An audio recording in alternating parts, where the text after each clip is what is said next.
I just woke up, sorry. But it's time to bridge the rift for a second time. If you haven't seen part 1 yet, what are you waiting for? It was real interesting, you know, the face rigging, behind the scenes stuff, seeing how Fortiche went from a couple employees to in the hundreds, the Arcane test animation. I liked part 1 a lot. It was really inspiring seeing how the idea of Arcane started as a crazy idea that not many people believed in, but now it turned into a masterpiece. You know, it was really dope. So let's see what part 2 has to offer. Hit that like button if you enjoy, and subscribe. We're at 800 subscribers. Come on, 200 more to 1,000. We can do it, come on. Check out the live stream at twitch.tv/Kashar, as well as our Discord. Chat with us in our Discord channel. The links to both of those are in the pinned comment below. Also, sorry if I seem a little tired today, guys. I'm very sleepy right now, and I might talk a little less during this episode. I might just want to consume the episode, take it all in, maybe talk a little less. I'm feeling just sleepy right now, so I am sorry about that, but all right, let's go. Some scenes oh, it's the same thing from last episode. Yo, that scares me for real. Every time I read that, it's just kind of scary. All right, Riot Games, what you got for me for part 2? What is truth but a survivor story? Bro, who said that? Silco! Silco said that, I think. If he didn't, then let me know. Managing Fortiche is like, sometimes I feel like a band manager. Like, guys, you're doing whatever you want, but I want you on stage at this time for the concert and the gig. And they're always on time at the end. So you have to trust them. That sounds like a chill company, though. Look at them gaming and having fun. They can do whatever they want, but as long as they do their shit, it's good. Everybody is working really hard to deliver the pilot. And then we had a discussion with Riot, explaining to us that we're not happy with the script, with episode 2 and episode 3. At the end of the call, we were like, they have really said that? I think we have misunderstood them. So when we arrived in LA and Riot didn't fuck with the script. Yes, we want to do a pause on the production, put everything on hold. We were like, oh my gosh, that was true. So Riot said that we don't know about the story. The story's not it. We don't fuck with the story. We don't fuck with the script. Put everything on hold. This might not be a thing. Persistence, or when your best still sucks. Everything is going to shit right now. Is it now? I guess that was pretty much at the point where they had drafted together a couple of scripts and sort of a show bible for the entire season. The next thing I know, Christian mysteriously gets pulled into a meeting, and then it was like a strange intervention where a bunch of other rioters basically told him that it sucked. Damn. Blow to the team to just feel like, man, we're being told to stop completely and potentially. Imagine working on something for a year. Writers for the whole thing. And they said that shit sucked. You've been killing yourself, you know, to try and make it work and try and figure it out. And I mean, your first thought, of course, is just like, is it dead? Is the project dead? Is it over after doing this for like 10, 11, 12 months? Did they say it sucks? With the promise that there would be a full season to work on, because you know they're very, very talented, and you really only get them if you have something kind of worth committing to, you know, like a multi-year project. And so we just kind of had this feeling like we're gonna have to tell all these people that we just hired. They have to be like, oh, which just, I don't know, that just like the worst sucks. I think Alex and I just felt like we suck.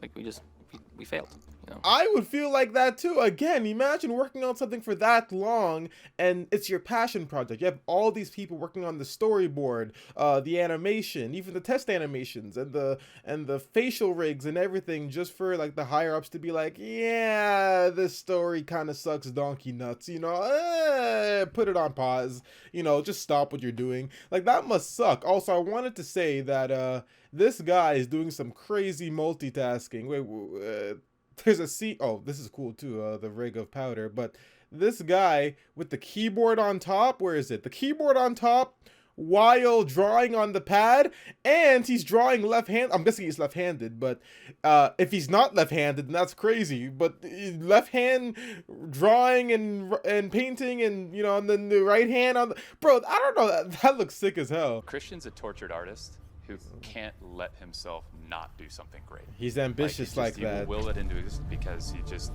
he will beat himself up and lose sleep and go crazy. There were a lot of times during my career at Riot so far where I needed someone like Brandon or Mark to explore some pretty wild ideas. You know, where a lot of people would say, like, no one in the video game industry has full-time composers. You know, like we can just hire someone from the outside as a freelancer to make freelancer. some music for us. In 2014, Christian led Riot's growing music Why would we team. make music videos? That's insane. You know, like video Have to game get companies Jinxed don't one? make Yeah. music videos. Back then, I it just need to was watch Mark that. and Brandon who kind of saw the idea and like how awesome this could be, and they took bets on, you know, me being able to figure it out. That says 2013 right here. It says March 23rd, 2013, League of Legends. That's Awesome this could wild. be, and they took bets on, you know, me being able to figure it out. So then in the meeting, everyone left. It was just Brandon and me, and basically, I think Brandon kind of took like the moment to kind of tell me, hey, like, we'll figure it out. You know, like, we trust you. You know, like, we'll figure it out. And I just started crying. Aww. Christian's biggest fear is letting players down. He crushes himself over it. It's actually painful for those closest to him to sort of watch, and it gives you so much respect and appreciation, and ultimately trust in what He's not doing decides to all take this for himself. He responsibility does over it for the fans, and he does it for his team, and he Hello, does everyone. it for his passion. Christian in I want to talk to 2018. you guys a little bit about our decision to delay the further production of the follow-up episodes of Arcane. I Damn. recorded like 16 different versions of this video because I just always was just kind of sitting there like, This video was for Yeah. Tish, for the And I wanted to give you employees. guys some more information about it.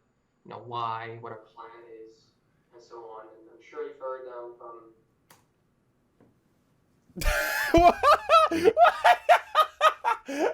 I don't know why that was so funny. He was just like, I don't know why that was funny to me. We did not show this. The question was, if we start with that, everybody will cry, everybody will jump out of the window. I finally Damn. made a version of the video that I felt like was okay, and I sent it to them, Uh-huh. only to learn a few weeks later that they were like, yeah, we never showed it to anyone because you just look so depressed. You look like you want to kill yourself. Like, Oh "No, my we never showed it to gosh. anyone." So It was the like employees the never Fox saw time. that Fox video time. then. Damn. They did not want to show the Fortiche employees that So video. we It had never. to, let the team go, which is always very painful. Always painful. You're not sure they're going to be able to come back because if they go to another production, you might lose You them. might lose them for the future. We knew that we wouldn't have work for them for the months to come. It's So we so started talking to different sucky teams letting about it workers and go. Started asking people, hey, is there anything we can do, like a music video or anything that could just keep, you know, the lights on at Fortiche. Yeah, I was gonna say, keep food in the We mouths, talked bro. to the esports team, and there was a Put food desire on to the make a music table. video. Rise? Rise? What the fuck is this? I never seen this before, but never heard this before Freaking Rise either. music video, and then we started talking to the music team, and they were working on something like a crazy idea about a K-pop A group. K-pop group? Oh, KDA! You guys told me to react to KDA songs. I didn't know it was K-pop.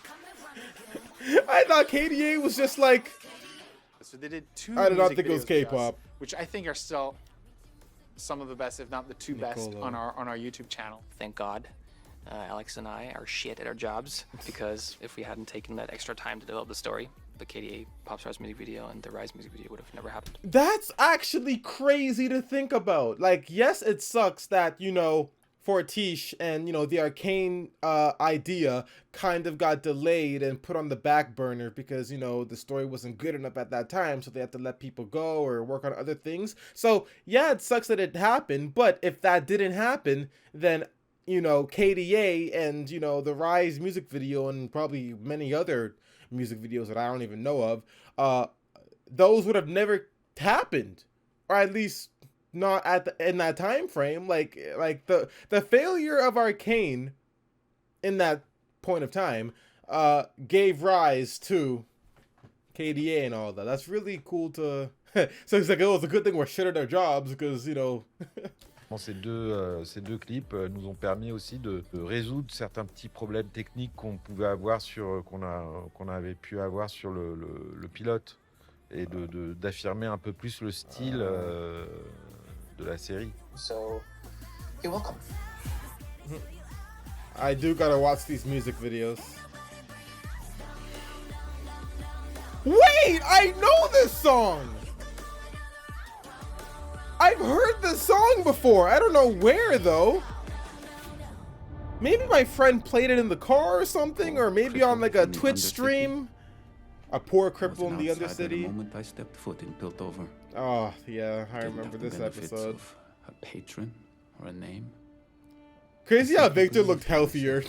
I'm not used to seeing healthy Viktor. The idea was I had to replace myself as like the person in charge of figuring out the story. Of course, you know, it was me and Alex, but I was responsible.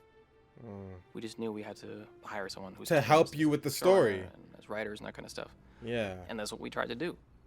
Like if the story you made did not really find anyone, you couldn't find anybody. 6 years ago, if you pitched that the video company was gonna do like an animated series that is looking for like drama screenwriters, you really would find nobody. I feel like that wasn't really a thing.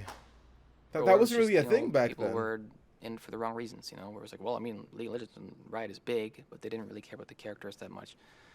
So we looked for quite a while, and at some point, is that Annie? You guys told me I have to watch that music video. Maybe we'll just kind of I'm so curious to see if or why Annie is as deranged as Jinx. And then sorry, what did he say? Sorry. So they wanna. We just felt like maybe we'll just kind of have to try again, but be less shitty. Yeah.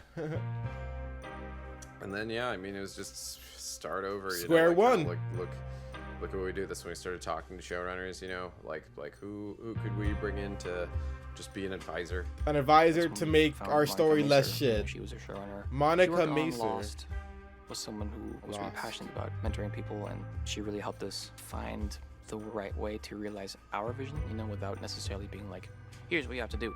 More just about here's all about the process of how to craft a season, how to think about developing characters. And then we hired, you know, a bunch of writers who'd worked in various capacities in TV. So, you know, Amanda. This was a good move because before only those two were writing. Doggy! You're like always trying to get into the heads of your characters in any way you can. Like those two tried to write and it was shit, so they knew how to. Sniper gun right before I was gonna. Oh, Caitlyn's you a shooter? Last year. Damn.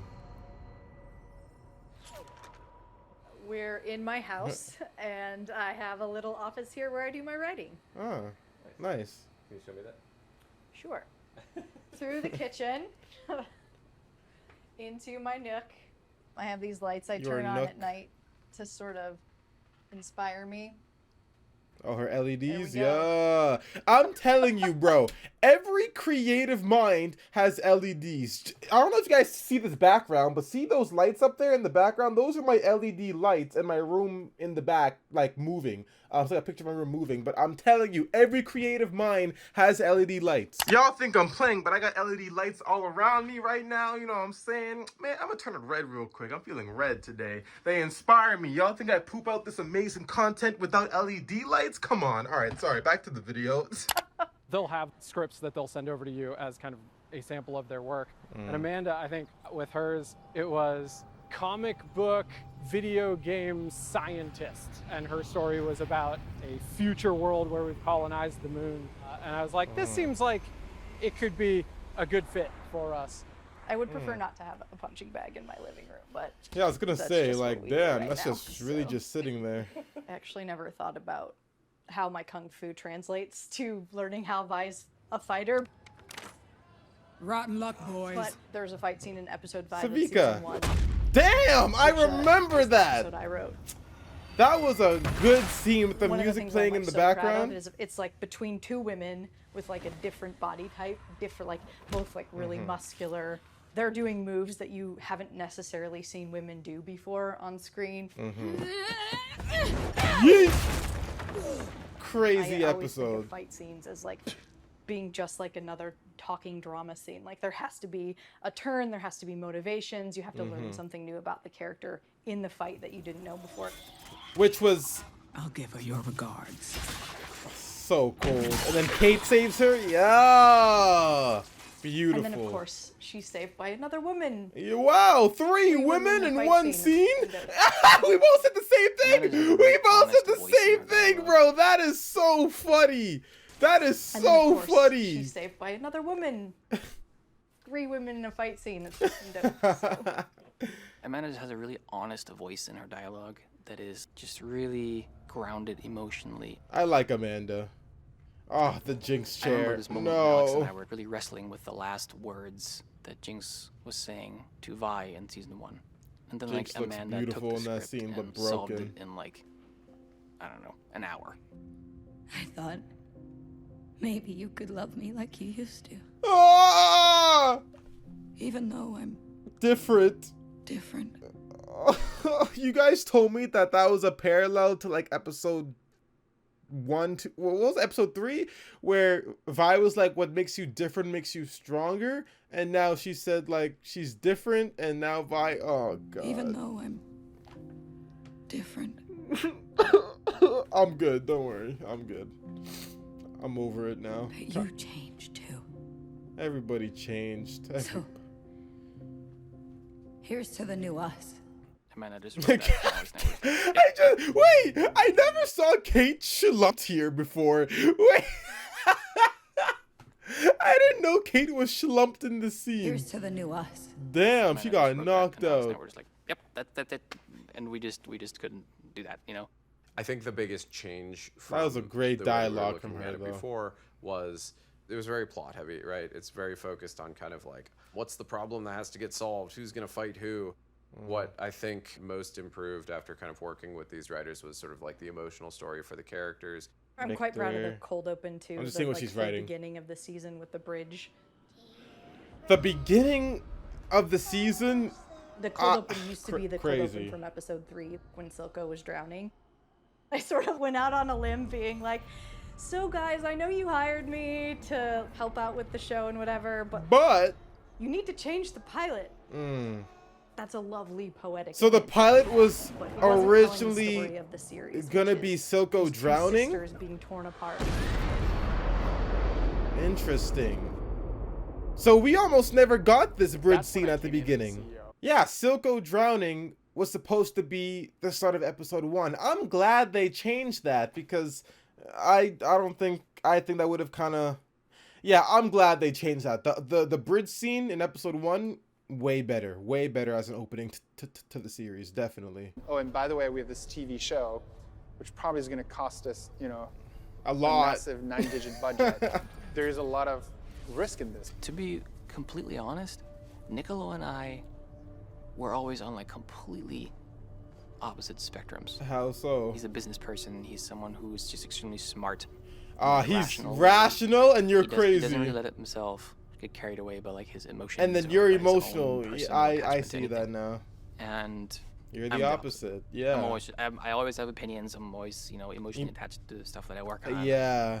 He sees it as business, but you see it as in my office to say, hey, we've decided if we're gonna fund you for a full season. He had done the pilot, and we paused, and I told him like we're not gonna fund a full season for Arcane.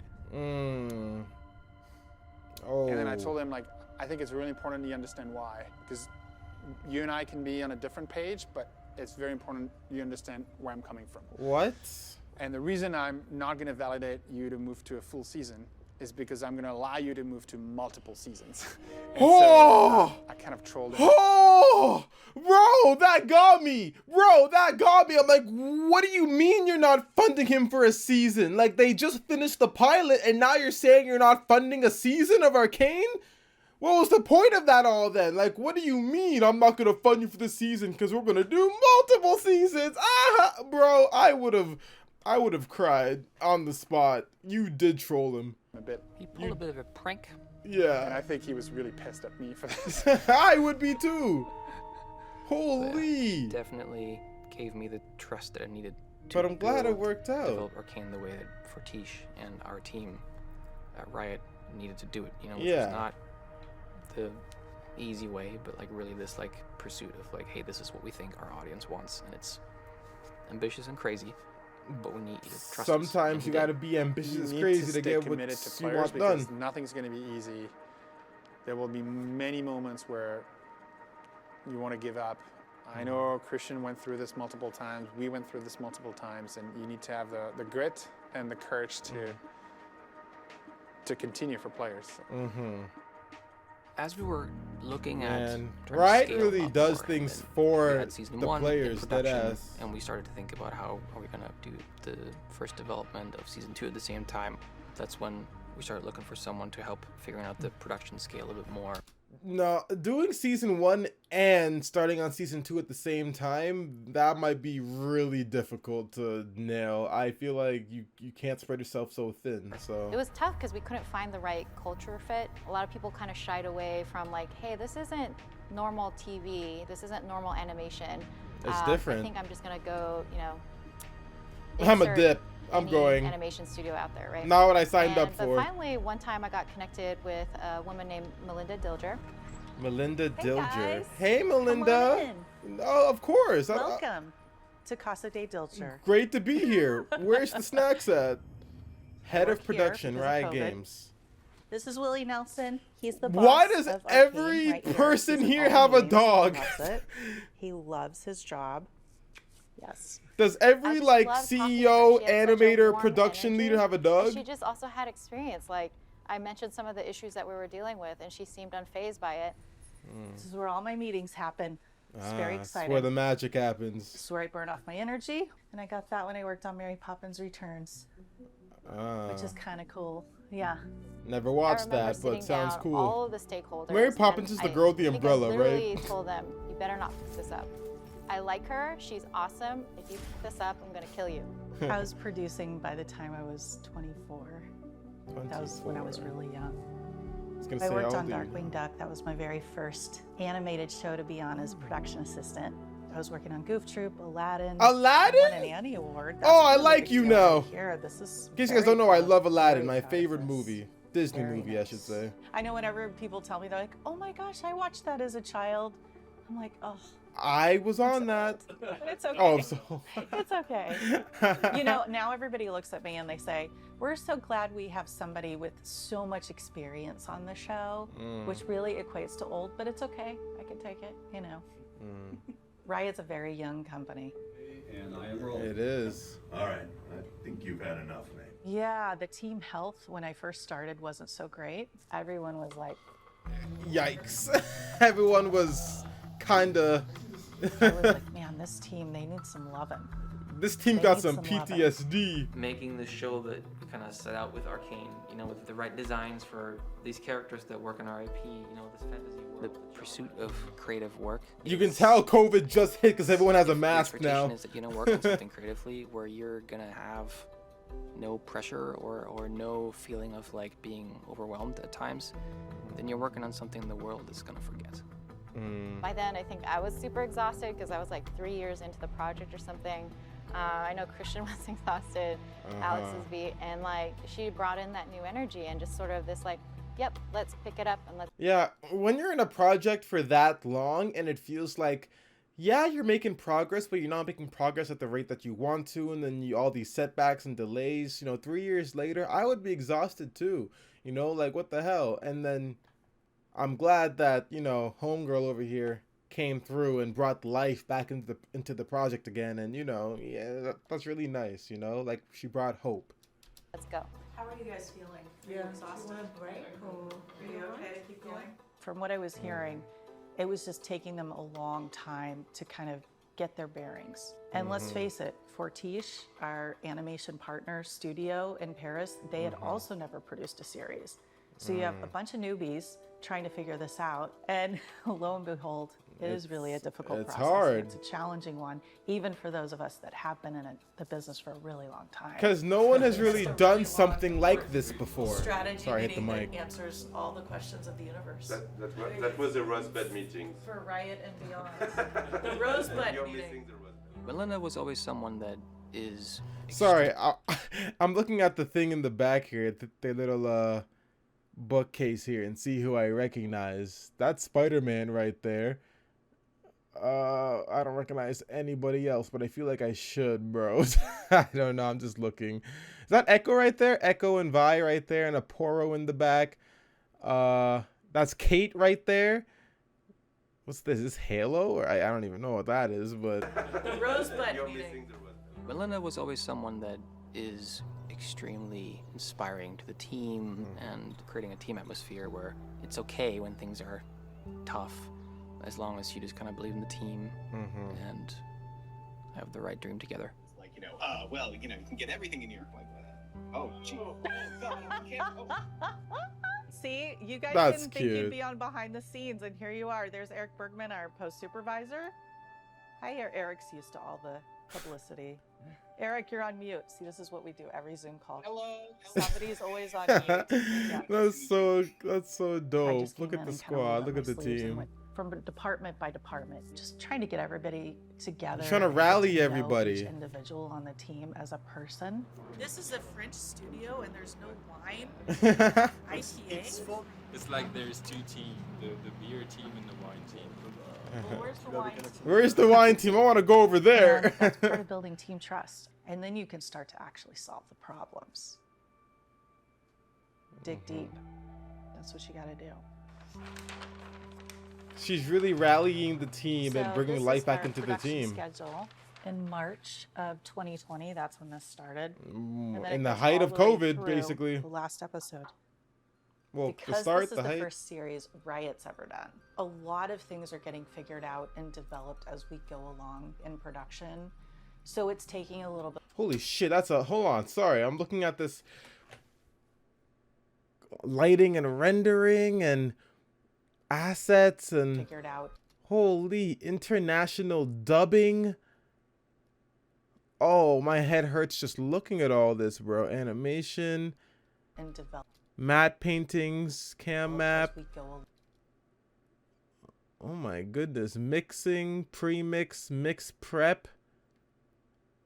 Oh my goodness. In production.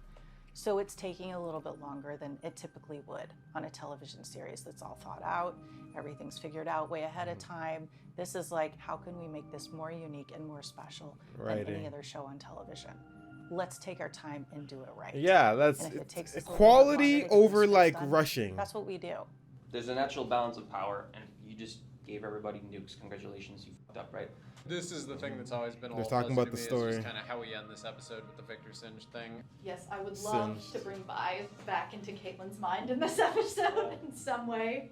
I wrote like something about missing Vi that I have not solved yet either. And to kind of like take They're all- the IP that's all kinds there of team. from the games and turn it into something really awesome for television is a challenge. They're going to spend more money than I most think people I talked about to that get last it there, episode a little bit. But they're doing it because they love the players and they want the players to be happy. They're And it's doing special. it for the players It's like at the you end don't of the just see day. them as these little tiny things walking across the screen. By putting them on television, They have They life. have soul They have and they're souls deep and life, yeah. You can relate to them. Facts. They're no longer just pixels in a video game that you know just do two things. They actually have a backstory. As the guy said last episode, where One do of the these biggest characters questions we sleep? had, What do though, they was, eat? Where do they can live? this be sustained over 6 hours? Will people watch something like this and fall into the immersion of the animation? I sure did. I fell into the immersion of the story and the Actually characters. have that quality to mesmerize an audience You guys by definitely staring did. at two characters, not saying a word. It's all between them in the air and the emotions. Man. We all want to take I'm just- animation to this place of My heart's mature hurting again watching drama. Kate and Vi and Powder subtlety and nuance. oh, the style flare scene, not the flare and scene. innovation. Such a masterpiece. It doesn't exist, and I think we together can do it. Man, that was a solid one, man.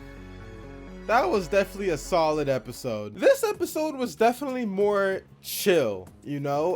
It really went into the writing aspect of Arcane. Basically, Riot was like, your story stinks, all right? Get the fuck out of my office. This shit is going on pause. It's going on, you know, we're delaying it. It's on pause. We're stopping production.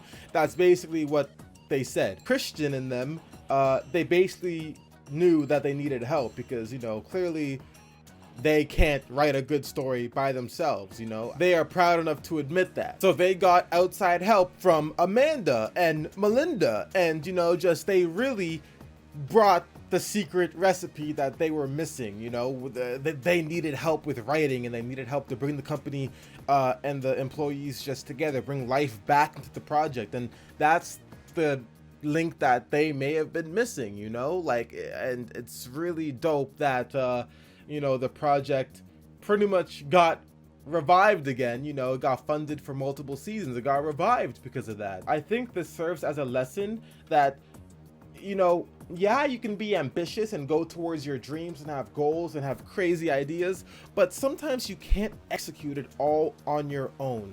As much as we want to be #1 and we want to do it all by yourselves, you can't execute it on your own. Sometimes you need help.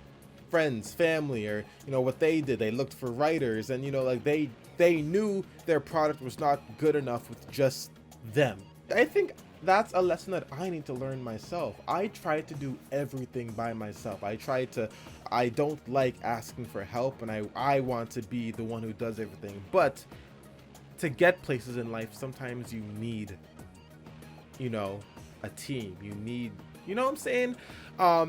But yeah, this episode was definitely a little slower, I will say that, but it was still pretty dope. It was still pretty dope. I enjoyed it. I enjoyed it a lot. I'm hoping the next episode goes more into the facial rigging and all that. I'm very interested in, you know, just the animating parts of the, you know, the show. Like, the writing is interesting, but I really like, you know, the paintings and the drawings and the concept art and the test animations and the facial rigging. I'm really into that. So hopefully the next episodes, they kind of have more of that. Not to say the writing is entertaining, you know, because writing is the show, but, you know, yeah. Thank you guys so much for watching. I'm sorry if I was a little more sleepier today. Yeah, we will be back for more Bridging the Rift Part 3. And check out my Edge Runners video. We did Edge Runners. We episode 1, Edge Runners. Come on, let's go. What? I'm sorry. I'm going to bed. I think I'm gonna go pass out now. I'm tired.